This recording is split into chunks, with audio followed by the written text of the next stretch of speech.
and we're going to kick off this morning with some really good news about exciting developments in West Cumbria, in Whitehaven in particular, with Emma Dockeray from Soundwave, who is one of the people that helps drive the kind of music offer of West Cumbria, I always think, as well as being a really great singer herself.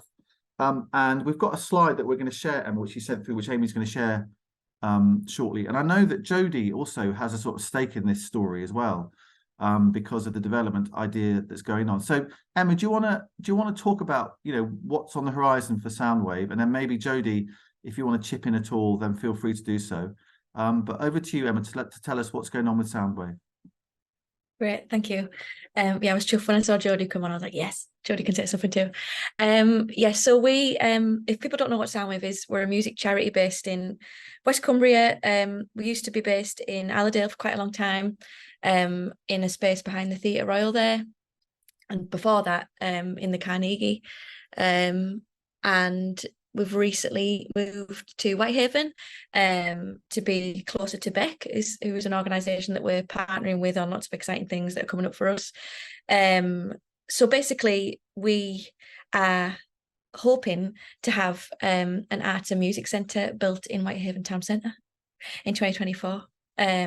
So that will be, yeah, you're going to see a picture now. These bottom set of pictures here. It's on the road into Whitehaven on the left-hand side as you drive past the Pelican and go towards Tesco's. It's the building after the motorbike shop on the left, just before the peddler. So we're on the same kind of street as the peddler. And that's a little picture of the inside of it there. That's how big it is inside. That's our kind of long-term goal. And we're currently working with Beck on writing a capital fund to the Arts Council for that, which is in October. So that sounds nice, Jodie, doesn't it? It's nice that it's like a month away now. That makes me quite scared, but it'll be all right. We're fine. We're persevering. But at the moment, Emma, Soundwave's in Workington, right? No, so we're now in Whitehaven. So okay. We've moved to be closer to the area where we're going to be working. And so we're near Rebecca as well. Rebecca has been a wonderful company working and helping us throughout this. And we're really lucky to be partnering with them on this project. So that's the long-term goal, to have a space. It's going to be made out of shipping containers inside. There'll be a performance area in there as well with stage. There'll be shipping container rooms made into things like recording studios, breakout rooms. These rooms will be used by our participants to take part in our music program that will be running there. Also, we're looking for arts organisations to come and use our space, because we're very aware that there's lots of organisations around Cumbria that we want to champion and give them a space as well. And I don't know whether the Cumbria Arts Culture Network could come and host some of their meetings there as well. That would be pretty cool, in the space that we're going to have in the centre of it. So it's quite exciting for us, and we've never really had a space like this before as an organisation. And it's so funny, when we started talking to Stephen, who works at Beck, he was like, well, what spaces do you want inside the building when it opens? And me and my colleague Dave, we were like, well, we just like make do with what we do. Because we're just so used to going into a random community centre and being put in a broom cupboard and just making music with kids in there. Do you know what I mean? That's like our life. We used to just making use of spaces that aren't necessarily art spaces to deliver our work. So that's kind of the place we're coming from, in that having a space like this where we can deliver our program, can design new program and work with other arts organisations. It's so special. So yeah, that's something that's coming up in 2024. But before that, we're going to be running a kind of run-up project to the building opening in 2024. And this is called Shift. And we're also putting into the Arts Council. We actually just submitted this application last week, actually. And this will be a programme of a project that we're going to run with 5 different youth organisations across West Cumbria. This will be resulting in an arts installation that will be showing what their relationship is with art and music in the area, to kind of inform things that we'll do in the building when it opens in 2024. And also, alongside that project in schools and youth clubs, there will be a string of events happening in different parks around Whitehaven, such as Castle Park, Trinity Park, St Nicholas's Park. and this will have events running and also workshops running, arts-based workshops and events.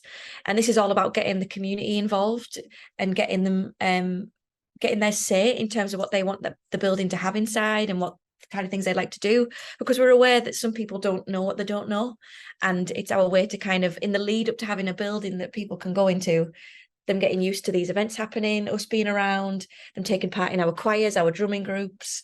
We're also reaching out to other organisations, so if anybody here would like to get involved and deliver some kind of workshop in one of those spaces that we're going to have in the park. Basically, we're getting a big inflatable stage and we're going to put stuff on in it, and it's going to be in different parks, and we're just going to be there for a couple of hours on like a Saturday, maybe once or twice a month, and people can just come and hang out with us and create things with us, with the idea of us getting to know the community more and getting them ready to come and join us in a building that we're going to have in 2024. So that's a lot of information, and we're very, very excited about it. It's just it's nice to have Beck and the likes of Jodie with us, helping us out and working together. And I don't know whether you want to add anything else there, Jodie. I might have missed something there.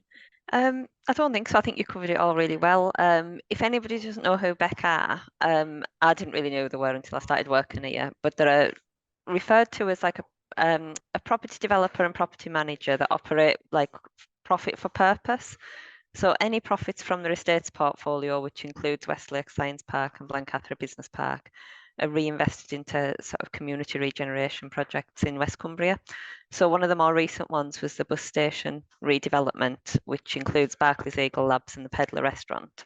And this is sort of the last bit of that site to be redeveloped. So when Soundwave sort of approached my colleague Steve looking for a home, he was like, well, actually, why don't we just build you exactly what you want?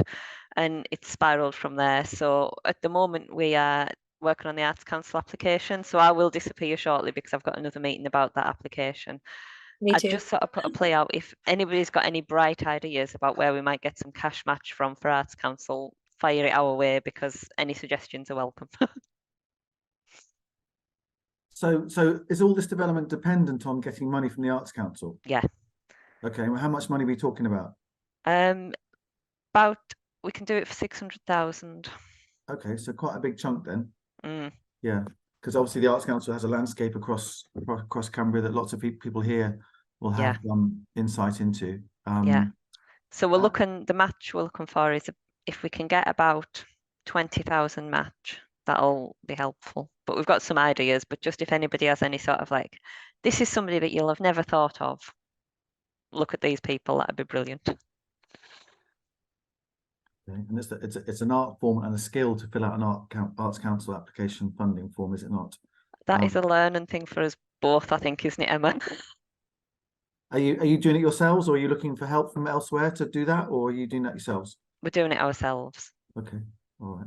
So yeah, Amy's just putting there. I'm guessing you've already thought of Sellafield. I'm sure you probably have. There's the social impact fund at Sellafield.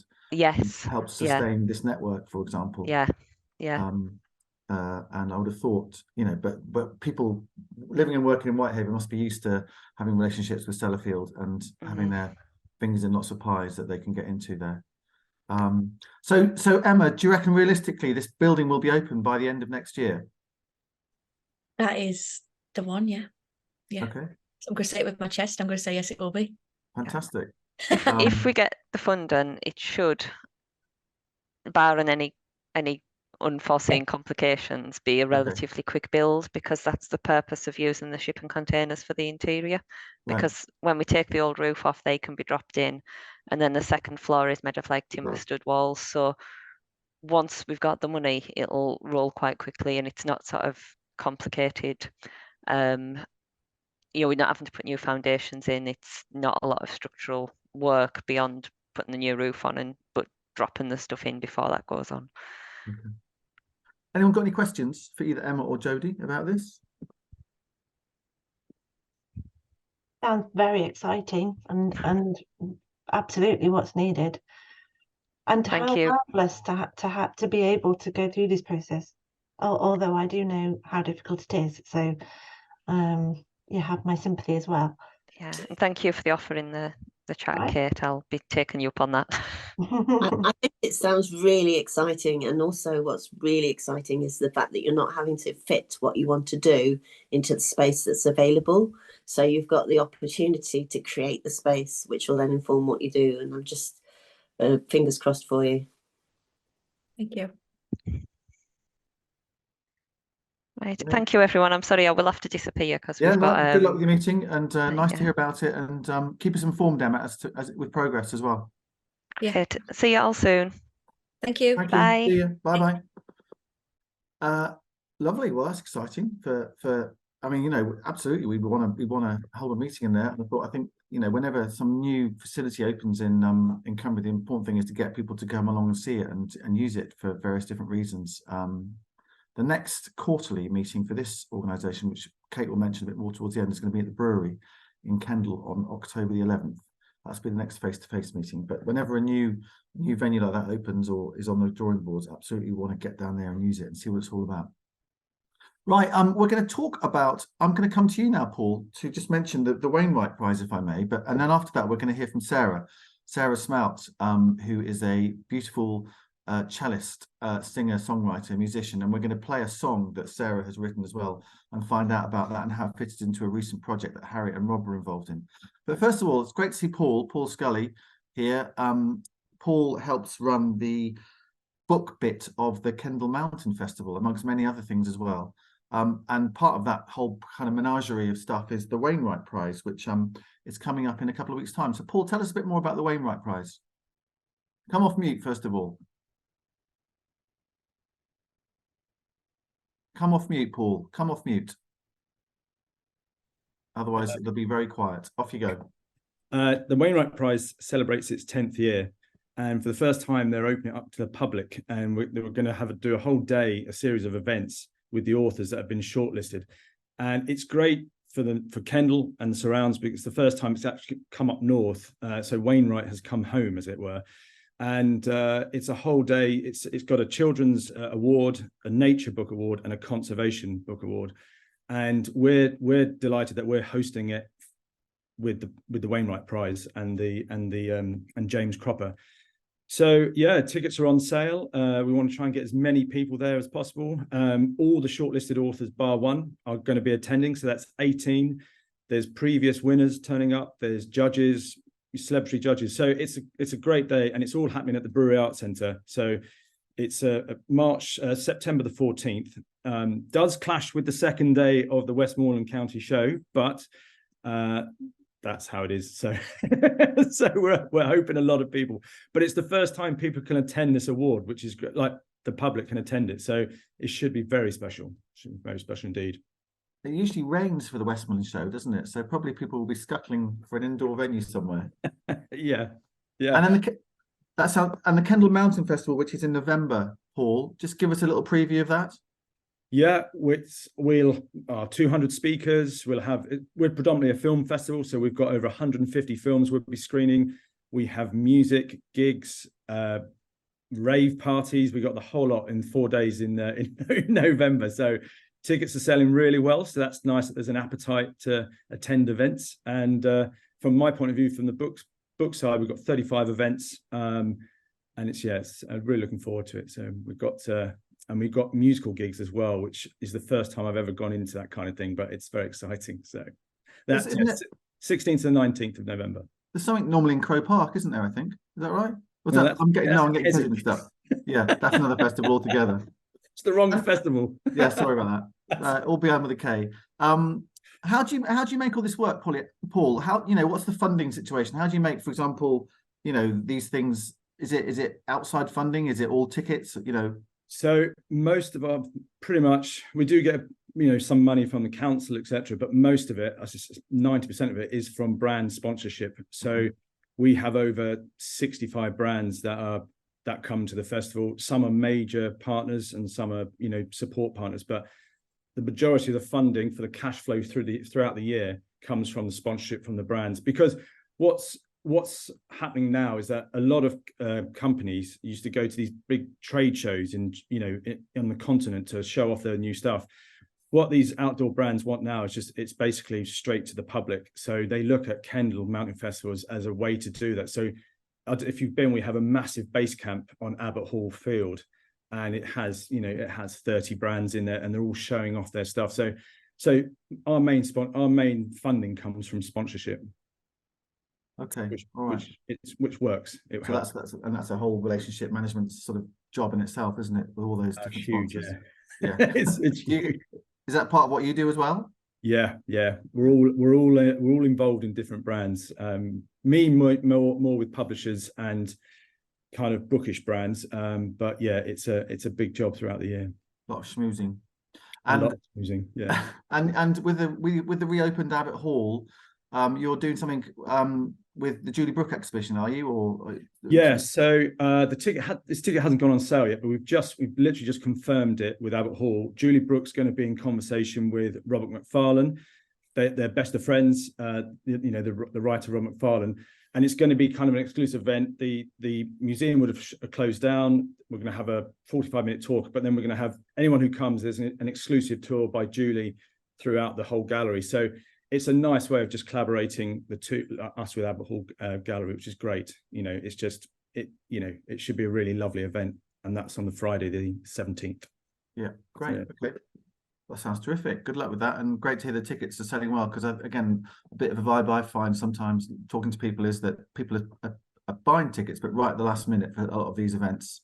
But you know, cash flow wise, you need people to buy tickets sooner rather than later, don't you? So that's really good to hear. Yeah, no, it's very good. You know, the previous years, it's been, you know, COVID. Would we be affected by COVID?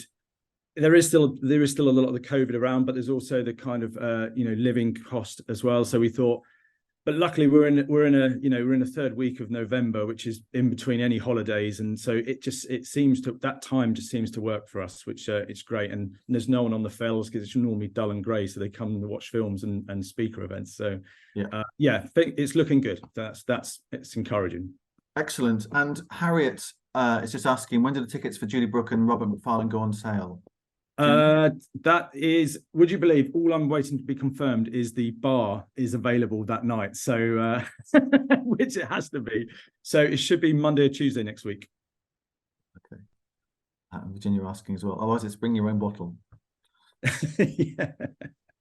All right, that's great, Paul. Well, it's nice to see you and stick around, and great to hear that's all systems go.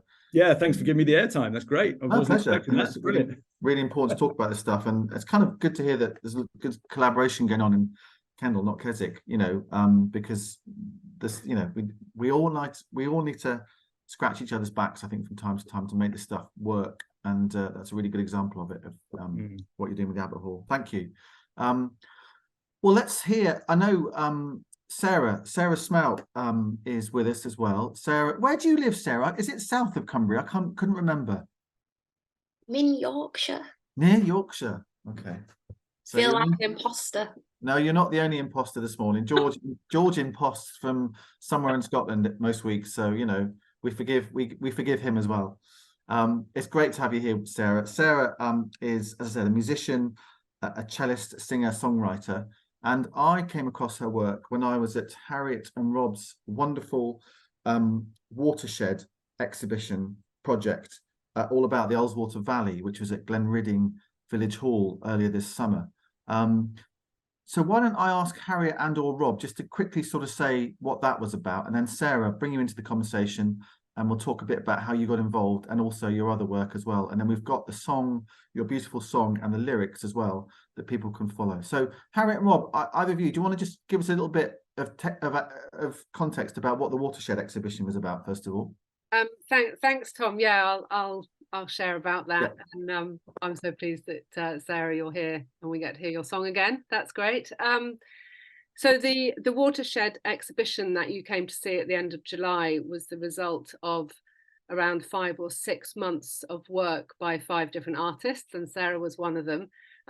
There was me and Rob, who's on the call, Sarah, Matt Sharman, who's a filmmaker, and Kate Gilman-Brundrett, who does a variety of different forms of artwork. And it's part of, I guess it's part of my PhD, where I'm using, it's a practice-led PhD using art as a way to ask questions about the way we relate to landscape and how decisions are made about changes in the landscape.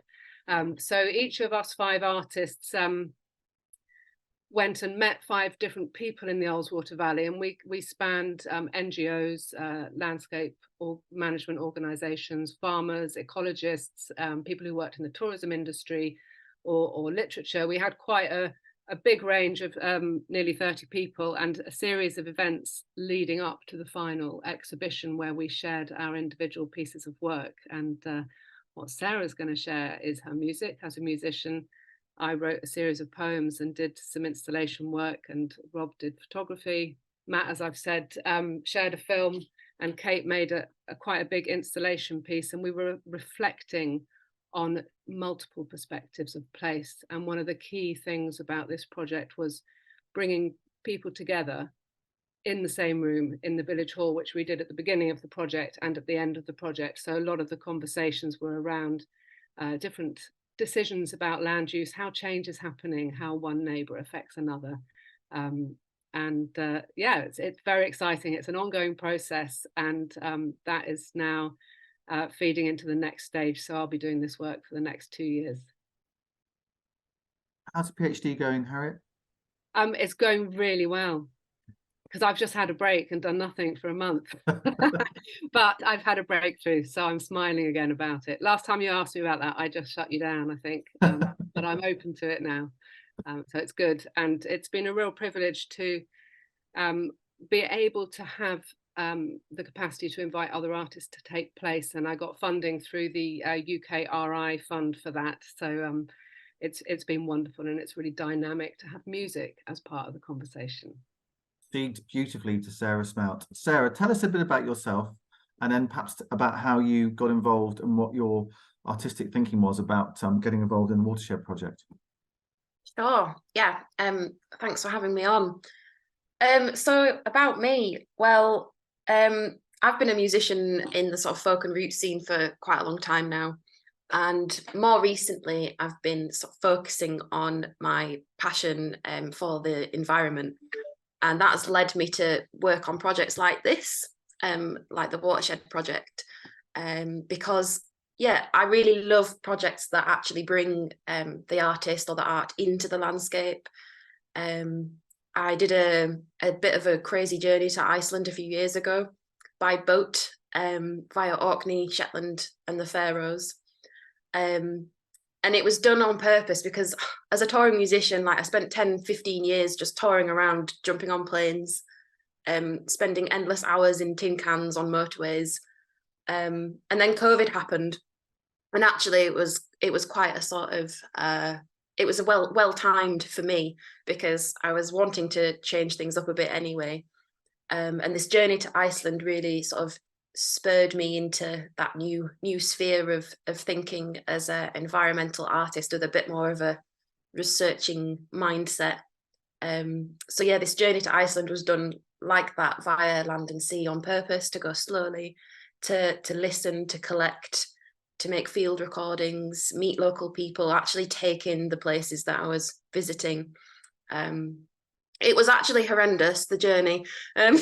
I sailed from Shetland to the Faroes on a quite a small sailboat with an experienced crew. I didn't know what I was doing, but they did. But I was extremely poorly the whole way. So that was probably an experience that I'm not keen to repeat. But I'm glad I did it that way because it's brought up, you know, a whole ton of material which I currently perform when I do gigs. So I tend to combine sort of a song, poetry, spoken word approach. I have a loop pedal, so there's lots of like layers of sound that happen when I perform. I'm really into doing more field recordings these days, actually bringing the land and nature into my compositions. I love collaboration because I think when we're embarking on these environmental subjects, we're often faced with difficult conversations, complex subjects, which I think art can really hold that kind of space, that liminal space where answers are really hard to find. yeah, really interested in doing more journeys and touring that's a little bit different, that isn't just bouncing around from place to place. Although I am doing a tour like that in the autumn, but needs must. I don't want to go on too long, but yeah, I call myself an activist artist. I'm really interested in how art and activism and getting those messages across for urgent action on the climate and biodiversity crises, how they all meld together and can actually inspire action and change, and also hope, because we've always got to have hope. And yeah, I really hope you enjoy the piece of music. I know Tom. Stuff. tell us a little bit about this, and then we'll listen to it and reflect on it at the end. How did this piece came about? So as Harriet said, we spent a lot of time in the Ullswater Valley speaking to people, and also just listening to the landscape and the different sounds. And I spent a lot of time on the lake. I actually met Christian Grammer, the skipper of Ullswater steamers, and went on a boat trip. Went up to Aeroforce, and so the theme of the water for me was really strong. And actually, I wanted to do lots of recording outside, but the weather wasn't really on my side at all. It was either too hot or it was raining. So I didn't get the field recordings and the outdoor recordings that I envisaged at the start, because I really wanted the land and the water to be the main voice, as it were. So yeah, I had what I had. So the kind of wateriness ended up being in the production. So it's a bit more of a heavily produced song than I envisaged. So yeah, it's trying to emulate the sense of all the different voices that I heard, whilst also bringing in the land's voice. What else? Maybe that's a nice introduction, and I will kick off. I don't want to ramble on. Yeah, no, we'll reflect on it. What I'll do in chat, I see that Harriet's just put a bit of information there as well. Let me just try and put in, so I'm just going to try and put in the lyrics, but my message is too long, so I'm going to do it chunk by chunk while Amy lines up the song that you're about to hear. So hopefully I can put in the lyrics here. I just want to make sure everyone can actually have a chance to see them. Let's see if this works. Chat there. Okay, here's the first chunk of the lyrics in chat there too. Hopefully you can access those. And as the song goes along and we get to that next part of the lyrics, I'll put the next set of lyrics in. So Amy, if you'd like to kick off the song, enjoy this, everybody. It's a beautiful song and we'll reflect on it at the end.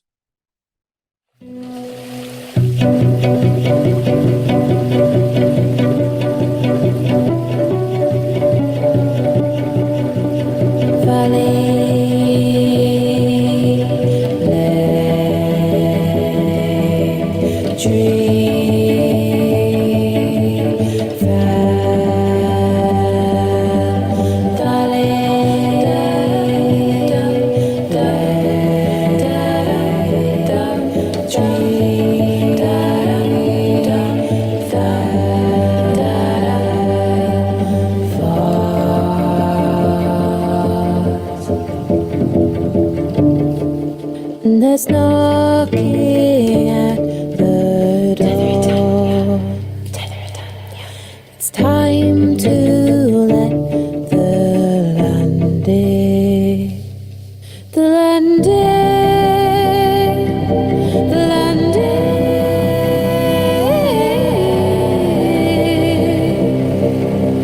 The land in.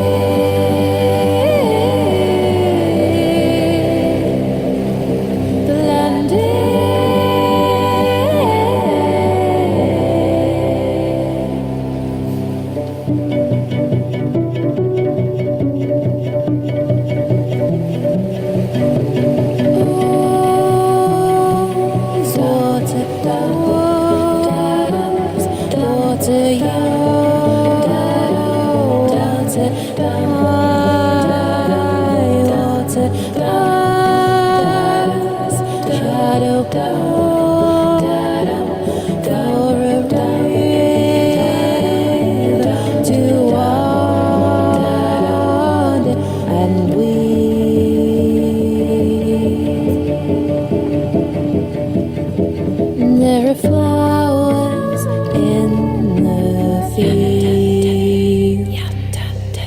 There's hope in all the ceilings. A feeling, it's changing.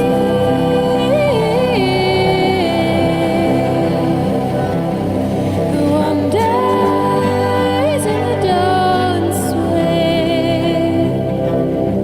The hawthorn that blooms the soonest. The fell gate, the day is closing. Underneath my skin, there is more than meets the eye, not just beautiful.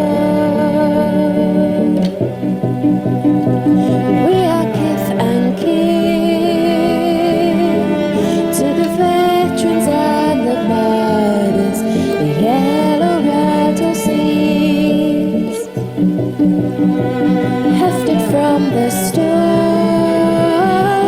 A village full of heart needs you to stay here,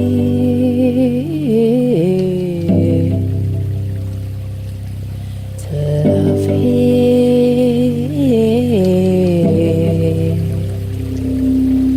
The wonders in the dance swing. The oak trees who find us listening. The skipper who paints his soul deep in ripples that join together. And there's knocking at the door. It's time to leave it open.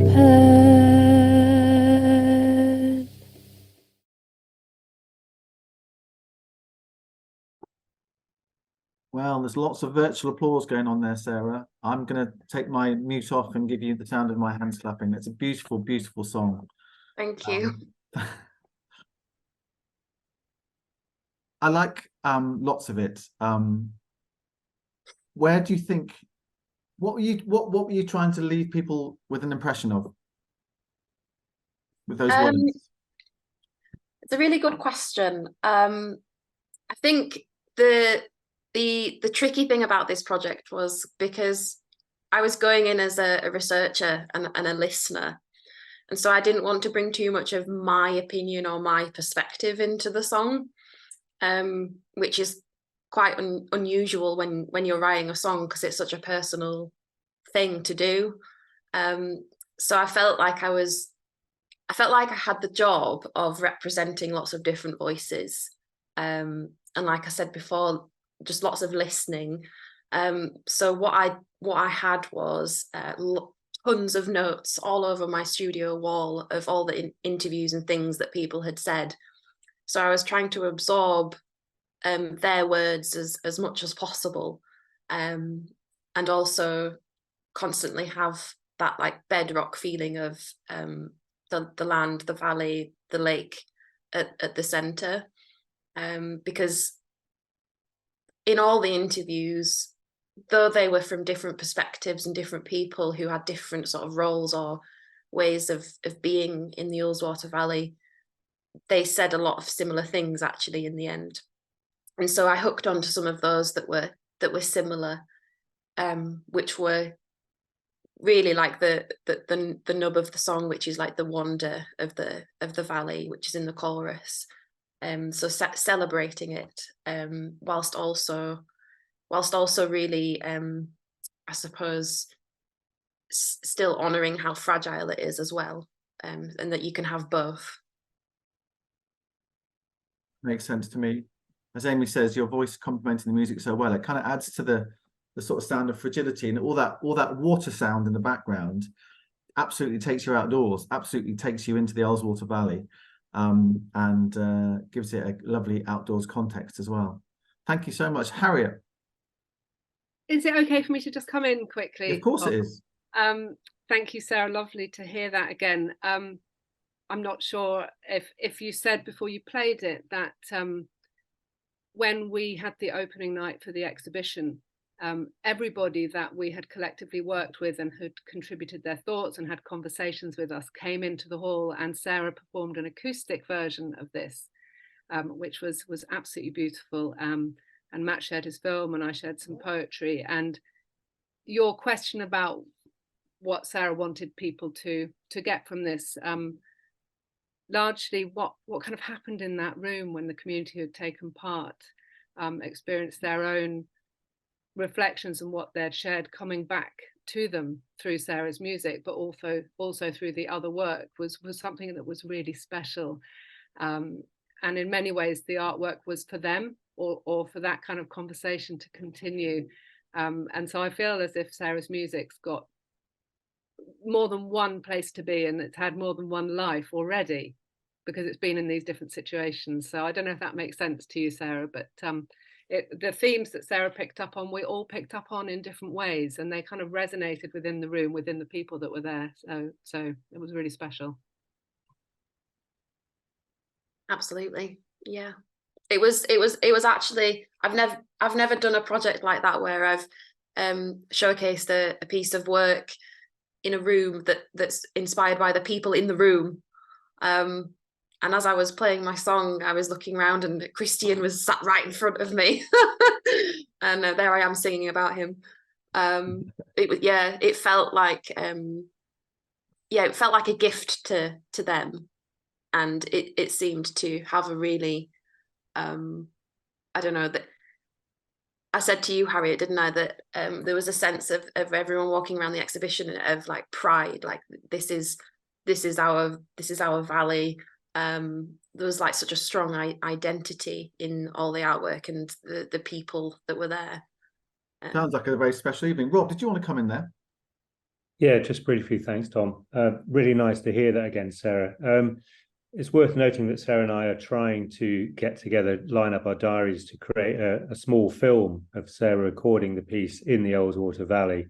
Very lo-fi, but I think it would be quite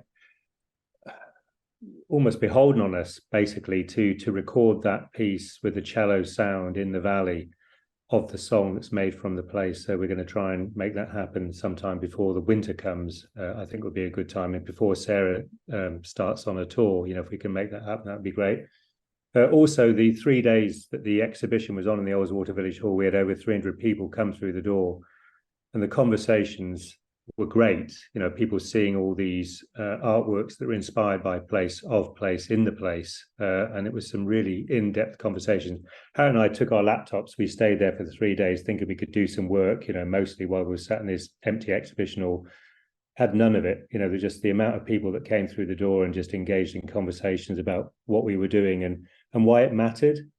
And I think it was a really good model for artists getting entangled with communities, if you like, to understand better what place means for them and how place can be carried forward together to involve the community as well. So I think it was quite well received, put it that way.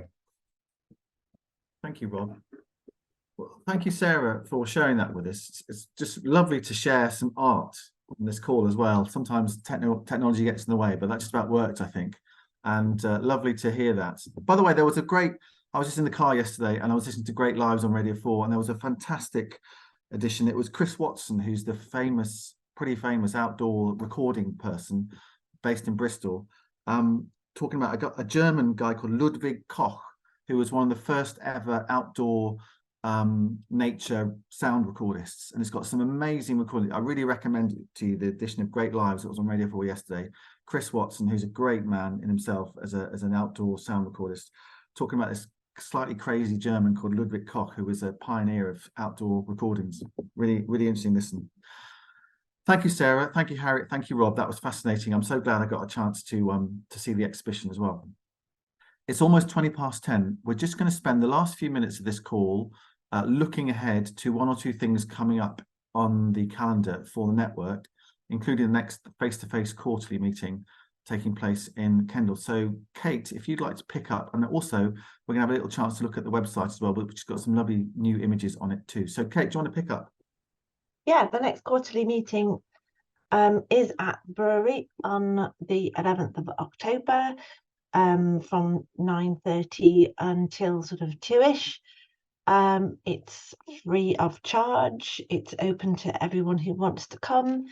It's a chance for us all to get together in person, which is always really nice. But in particular, we're going to focus on what is co-creation.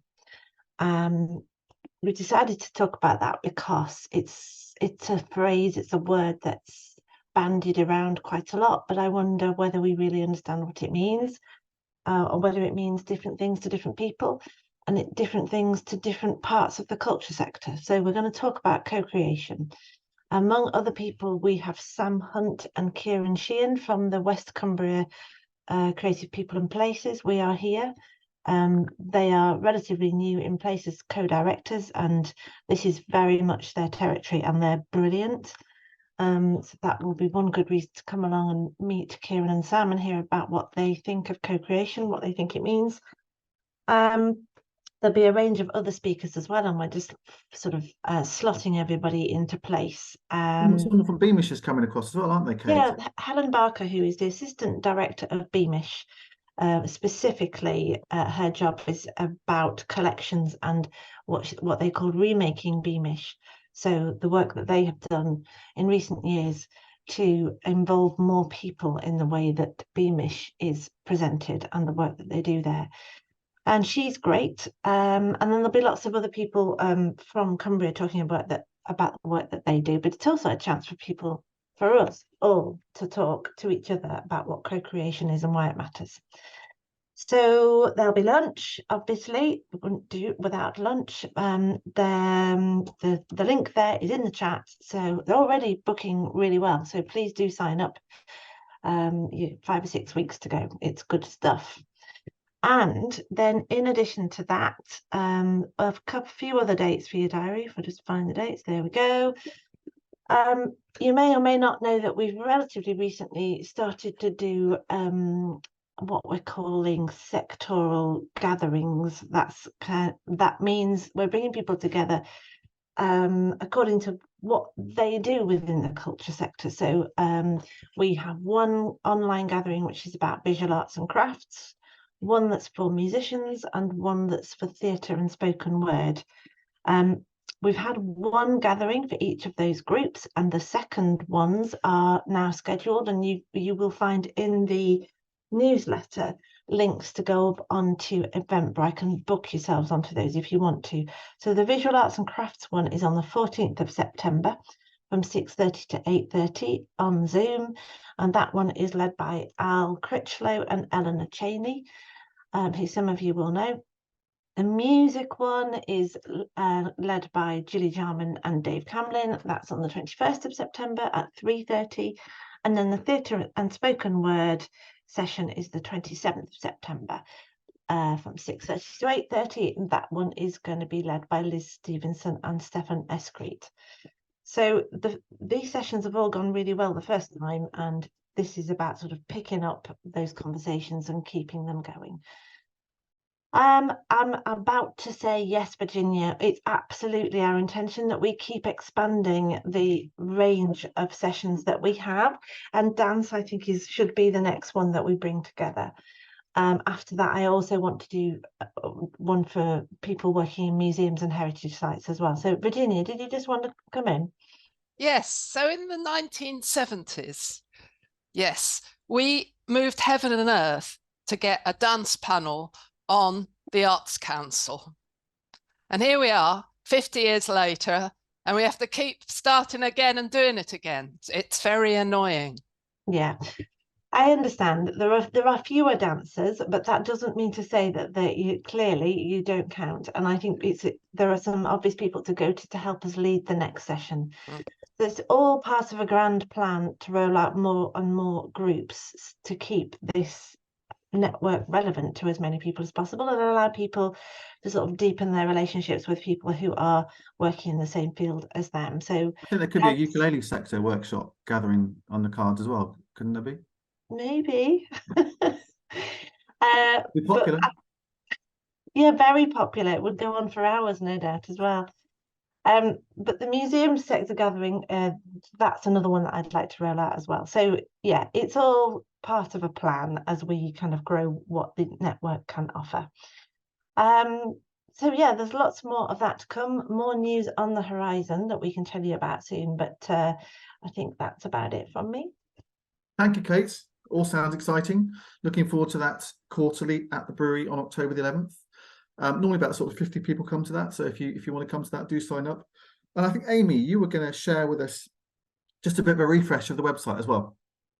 Yeah, I'll just quickly share the screen. If you don't engage with the website very often, if you're mainly on social media newsletter, it's worth just, visiting the site, have a quick look at what we've got on here.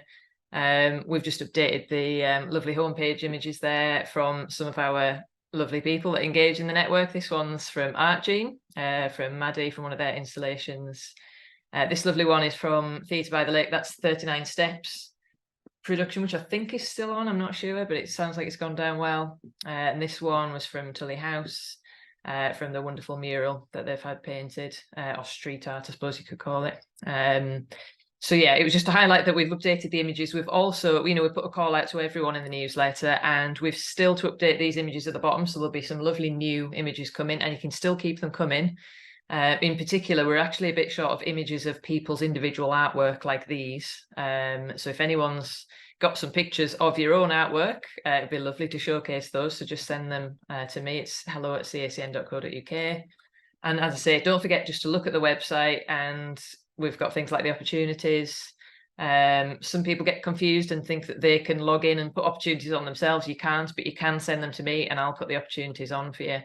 We've also got events, which is just network events. It's not events throughout the whole of Cumbria, because that would be a huge undertaking. And we've got the podcast, of course. If you're not, if you've not listened to that yet, get listening to it while you're busy doing other things. And yeah, that's about it. Just don't forget about the website. Thank you, Amy, and thank you for looking after it so beautifully and running all the things that you do for the network on everyone's behalf. It's fantastic. I think we're there. What time is it? It's 10:27. The next edition of the podcast about next week. It's a really nice interview with the people behind Every Brilliant Thing, which is the next big production coming to Theatre by the Lake, all about mental health and suicide, but done in a really interesting, connecting and fascinatingly thoughtful way. So I've spoken to some people like that, so that'll be coming through next week. Has anybody else got any notices they want to finish off with? Anyone else got anything they want to say? Kate's taking a phone call. Rob?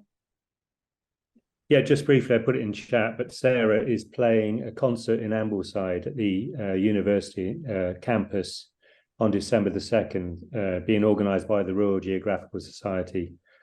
So tickets are on sale on the RGS website. I'll put that up on the Facebook page or through Twitter to let people know about it. But a chance to see Sarah play live in flesh, as it were, at the Ambleside campus, which is a nice venue. It's a really good auditorium there, so it's a really good place, and it's in the run up for Christmas, blah blah blah. So a few beers in Ambleside afterwards, blah blah blah. That kind of thing. Really get in the spirit. Bit of blah blah blah around a beautiful performance. That sounds great. Thank you, Rob. Thanks for letting us know about that. Next week. Oh, Sarah, you putting your hand up there? Yeah, sorry, me again. I've also had just another Cumbrian date come in, and my agent would never forgive me if I didn't mention it. It's on the 11th of November in Ennerdale at the Gather. So if anybody knows anybody in that neck of the woods, please do encourage them to come along. And it's also going to be live streamed. So for folks who can't get out to these places, it's going to be 11th of November. Did you say, Sarah? 11th of November. Okay. Oh, I love the Gather. It's great there. Fantastic. Lovely venue. Thank you. Thank you very much indeed. Well, thank you very much to Emma, to Sarah, and to Paul, and to Harriet and Rob for this week. Next week, we're going to hear about the Ragtag Arts setup in Kendal, which, if you don't know, is a really interesting community-based setup where they do amazing stuff with scrap as well. So we'll hear all about that next week, plus a couple of other things as well. Lovely to see you all this morning. I think it's going to be the weather's going to be okay for the next couple of days. So enjoy that, enjoy the weekend, and catch you all again, same time, same place next week. Thanks all.